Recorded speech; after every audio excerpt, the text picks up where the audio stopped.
দর্শক, যেমনটি বলছিলাম, এদিকে ঘনিয়ে এসেছে ঈদ উল ফিতর। রাজধানী সহ সারা দেশে চলছে উদযাপনের প্রস্তুতি।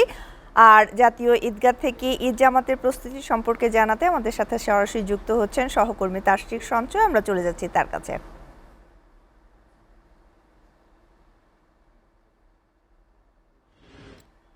তাশরিক, জাতীয় ঈদগাহে ঈদ জামাতের প্রস্তুতি সম্পর্কে আমাদেরকে জানাবেন। শ্যামলী, ঈদগাহ মাঠের প্রস্তুতি সম্পর্কে আপনি জানতে চেয়েছেন। আসলে প্রস্তুতির প্রায় শেষ মুহূর্তের প্রস্তুতি চলছে বলা চলে। আমরা এখানে এসে যেটি দেখতে পেয়েছি যে বড় ধরনের বা মোটা দাগের যে কার্যক্রমগুলো সেগুলো সবগুলোই সমাপ্ত হয়েছে।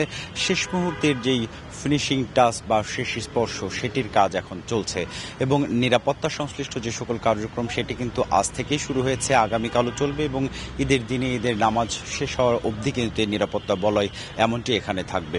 ইতিমধ্যেই এই ঈদগাহ মাঠে উপস্থিত হয়েছেন প্রধানমন্ত্রীর অতিরিক্ত প্রেস সচিব, উপস্থিত হয়েছেন ডিএমপি কমিশনার, আমরা উপস্থিত হতে দেখেছি র্যাবের অতিরিক্ত মহাপরিচালককে, এবং তারা এই ঈদের যে আয়োজন, ঈদের নামাজের জাতীয় যে আয়োজন সেটি নিয়ে কিন্তু বর্ণনা জানিয়েছেন।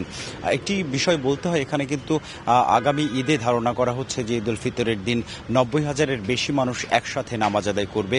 এই ঈদের মাঠের বেশ কিছু তথ্য যেগুলো আসলে দর্শকদের জানার আগ্রহ তৈরি করে সেগুলো আমি তুলে ধরবার চেষ্টা করছি।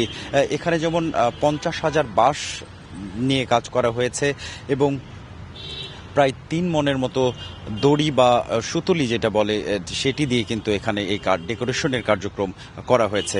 এই উল্লেখযোগ্য সংখ্যক বাঁশ এবং সুতলি দিয়ে ঈদের আয়োজন বাংলাদেশে আর কোথাও হয় না বলেও কিন্তু প্রচলিত রয়েছে।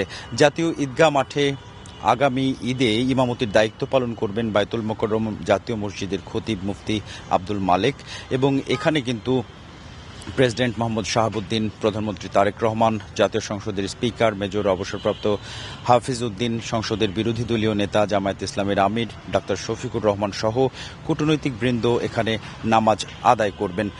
এছাড়া 2,70,277 বর্গফুটের যে এই ঈদগাহ মাঠ এটি কিন্তু পরিচালিত হচ্ছে বাংলাদেশের রাষ্ট্রীয় যে প্রশাসন আছেন সংশ্লিষ্ট তাদের পাশাপাশি কিন্তু এখানে ঢাকা দক্ষিণ সিটি কর্পোরেশন তারা কিন্তু এই আয়োজনটির সাথে জড়িত। আমরা জানতে পেরেছি 2000 সাল থেকে সিটি কর্পোরেশনের মাধ্যমেই কিন্তু জাতীয় এই ঈদগাহের যে আয়োজনটি সেটি দেখভাল করানো হয়। তো এই ছিল আমার কাছ থেকে জাতীয় ঈদগাহ মাঠ থেকে প্রস্তুতির খবরাখবর। তাশরিক, আপনাকে ধন্যবাদ।